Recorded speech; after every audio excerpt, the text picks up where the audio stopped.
With the 16th pick in the 2025 NFL Draft, the Arizona Cardinals select Walter Nolan. And with the 47th pick in the 2025 NFL Draft, the Arizona Cardinals select Will Johnson. With the 78th pick in the 2025 NFL Draft, the Arizona Cardinals select Jordan Burch.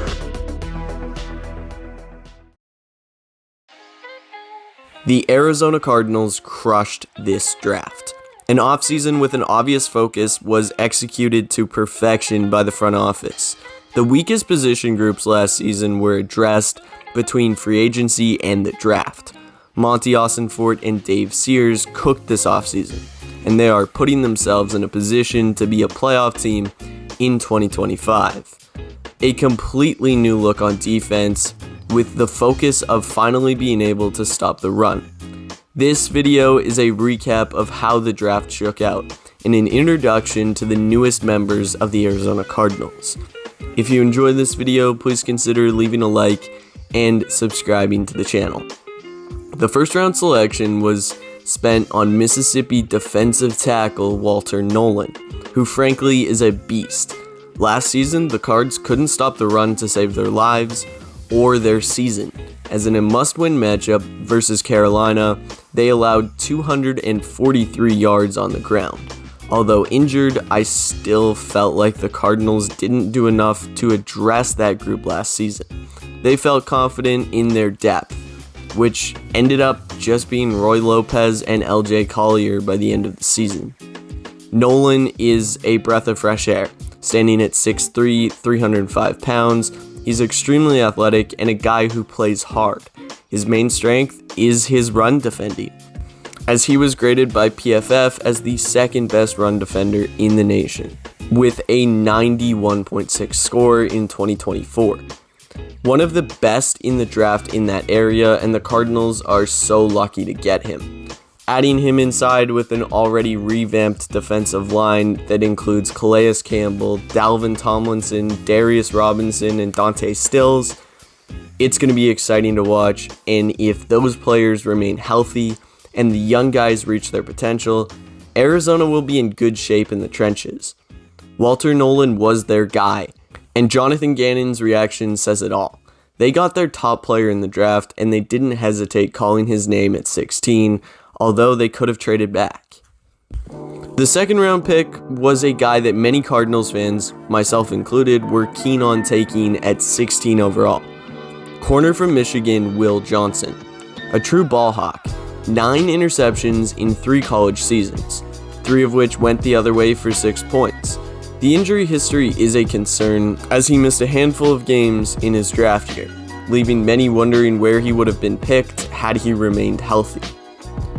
But if he can stay on the field in 2025, the secondary looks so much better than it did when Ossenfort and Gannon took over. The number 1 corner just a couple of years ago was Marco Wilson. Now, that room is completely revamped, and with the exception of Sean Murphy-Bunting, it's all homegrown talent that Monty found in the draft. Garrett Williams in the slot, Max Melton, and Will Johnson on the outside. It could take a few years to develop that talent, but the front office deserves a ton of credit for this. The third round pick was used on outside linebacker out of Oregon, Jordan Burch. 10 sacks in 2024 for the Ducks, which, if you watch the Cardinals, you'll know that they've been missing that. Pass rush was hard to watch last season. 41 sacks, which, considering the fact that they didn't have any superstar pass rushers, is impressive, and it was an improvement from the year before, where they totaled just 33, third least in the entire league. But this pick of Jordan Burch tells you everything that you need to know about the Cardinals wanting to fix that problem and get pressure on the quarterback. You've got Josh Sweat on one side and now Jordan Burch on the other, along with the depth of Baron Browning, Zaven Collins, and a healthy B.J. Ojulari. It should be fun, and the Cardinals should end up with a lot more quarterback takedowns in 2025. Cody Simon out of Ohio State is a steal on day 3. Once again, a position of need was taken seriously. not only via the draft, but also in free agency. Off-ball linebacker has improved with the additions of Akeem Davis-Gaither from Cincinnati and now Cody Simon from the Buckeyes, a guy who stepped up in a big way for the national champs, posting an 87.7 grade from PFF. He's another outstanding run defender, a 90.6 grade in that category. He was first team All-Big Ten and a leader on that defense with over 110 tackles and 7 sacks in 2024. This is a home run pick by Austin Ford and Company as they fill the void left by Kaiser White. Back-to-back Buckeyes heading to the desert as Denzel Burke was the Redbirds' 5th rounder. It's bizarre to think he fell this far in the draft. The Phoenix product is a decent framed corner who, like many in this Cards class, was praised for his run defending abilities. In 16 games this past season, he recorded 48 tackles and 2 interceptions. The Ohio State to Arizona Cardinals pipeline continues to grow, and this bolsters the secondary.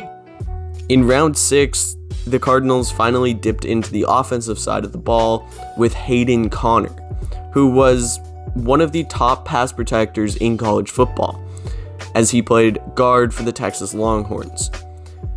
Drafted on his 23rd birthday, he's a tank standing at 6'6", 314 pounds. And depth on the O-line, specifically in the interior, is something that no Cardinals fan can deem unnecessary. The 7th round pick was used on another former Texas Longhorn, Keaton Crawford, a safety who racked up the tackles with Nevada in the Mountain West Conference, with a team-leading 76. The Cardinals safety group is already set in stone, obviously, with Budda Baker and Jalen Thompson, 2 of the best at their position. However, last year in the draft, they added Rabbit Taylor Demerson, which paid off. The Cardinals wrapped up the 3-day event with 7 picks, 6 of which were on the defensive side of the ball. Overall, the improvement to the front 7 will be so exciting to watch. Free agent additions of Calais Campbell, Dalvin Tomlinson, Josh Sweat, and Akeem Davis-Gaither, paired with getting a healthy BJ Ojulari and Darius Robinson, the potential is off the charts with this group if they stay healthy. The back end will be just as exciting with the additions of Johnson and Burke. This group on defense, coached by Nick Rallis, has the ability to be one of the top units in the NFL. Maybe not this season, but with the amount of young talent, it'll only be a matter of time before the Cardinals hold a top 5 defense. Thank you guys for watching. If you enjoyed this video, make sure to leave a like and subscribe to the channel. Let me know your guys' opinion on this draft class for the Arizona Cardinals. Monty Austin-Fort, Dave Sears, who will be a GM somewhere in the NFL very soon, given his track record. Tell me who your favorite pick out of these guys are. If I had to give my pick, it would either be Will Johnson or I'm really high on Cody Simon as well, the linebacker out of Ohio State. Thank you guys for watching. I'll see you next time. Goodbye.